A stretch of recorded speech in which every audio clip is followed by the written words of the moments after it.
வணக்கம் நண்பர்களே. விஸ்வாஸ் பல்கிங் சீரிஸில் நாள் 14 காலையில் எழுந்திரிச்சிட்டு பாயம் வச்சுட்டு காலை உணவுக்கு இட்லியும் முட்டையும் சாப்பிட்டு அதுக்கப்புறம் மீன் எண்ணெய் விட்டமின் மாத்திரையும் வாயில் போட்டு பயிற்சி கொடுத்து கிளம்பிட்டேன். இன்னைக்கு பயிற்சி கொடுத்துட்டு போயிட்டு என்ன கிளாஸ் போட போகிறோன்னா லெக்கு. அதனால் ப்ரீ ஸ்குவாட்ஸை வார்ம் அப் செட்டாக போட்டு அதுக்கப்புறம் வெயிட்டட் ஸ்குவாட்ஸ் போட ஆரம்பிச்சிட்டேன். அதில் ஒரு 3 செட்டை போட்டு அதன் பின் லெக் ப்ரெஸ்ஸுக்கு ஒரு 3 செட்டை போட்டு அதுக்கப்புறம் ஆம்ஸ்ட்ரிங் ஒரு வேரியேஷன் ட்ரெயின் பண்ணேன். அது நல்லா ஃபீல் ஆச்சு.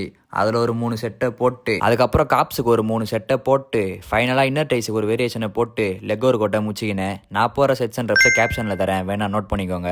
அதுக்கப்புறம் லெக்கு கொஞ்சம் ஸ்ட்ரெச்சஸ்லாம் பண்ணி முடிச்சுட்டு நீங்களும் இந்த மாதிரி ஸ்ட்ரெச்சஸ்லாம் பண்ணுங்கள். அப்போ தான் லெக் இன்ஜுரிஸை தவிர்க்கலாம். அப்புறம் பயிற்சி கொடுத்துலேருந்து வீட்டுக்கு கிளம்பியாச்சு நண்பர்களே. வீட்டுக்கு வந்து நம்மளுக்கு கொஞ்சம் வேலைலாம் இருந்தது. கட்டில் ரிமூவ் பண்ணோம். அதான் ரூமில் ரொம்ப பெரிய இடத்த அரைச்சுன்னு இருக்குது. அதனால் அதை கூட வேலைப்பாடுகளை பண்ண ஆரம்பிச்சிட்டேன். பொறுமையாக எல்லாத்தையும் க்ளீன் பண்ணிட்டு இப்போ இதை இங்கேருந்து வீட்டுக்கு மொட்டை மாடிக்கு எடுத்துன்னு போனோம். அதான் டாஸ்க்கு. நம்ம நண்பர் ஒருத்தர் கால் பண்ணி பூச்சி போட்டுக்கினேன் கூட ஜாக்கிக்கு. அவரோட ஹெல்ப்பால் எல்லாத்தையும் மேலே ஏற்றியாச்சு நண்பர்களே. அதுக்கப்புறம் ஒரு காக்கா குழியில் போட்டு மதியான உணவுக்கு 3 முட்டை சோயாவை சாப்பிட்டு வீக்கெண்ட்னால நம்ம பசங்க வீட்டில் அட்டி போகிறது வழக்கம். அதனால் அங்கே கிளம்பியாச்சு. அங்கே போயிட்டு எல்லோரும் கேதர் ஆகிட்டு மஜாவாக ஒரு மூவியை பார்த்துட்டு அதுக்கப்புறம் அங்கே வந்து வீட்டுக்கு கிளம்பிட்டு ஒரு உணவை சாப்பிட்டு இன்றைக்கி நாளை முடிச்சிக்கிறேன் நண்பர்களே.